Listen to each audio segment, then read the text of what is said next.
बे समाव मोनसे गिदिर आरो गिख्रंथाव खौरां होनो सिगांदों।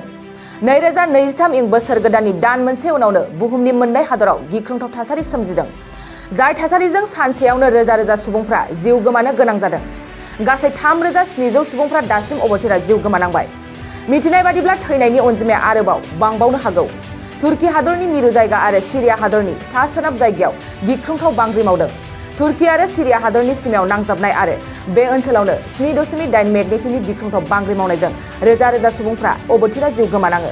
थांनाय सानखालि बे गिख्रंथाव जाथाया जायो आरो बे जाथाय जानायजों मोन्नैबो हादरनि गोबां गेदेर गेदेर एपार्टमेन्ट बिल्डिंफोर बायग्रबदों।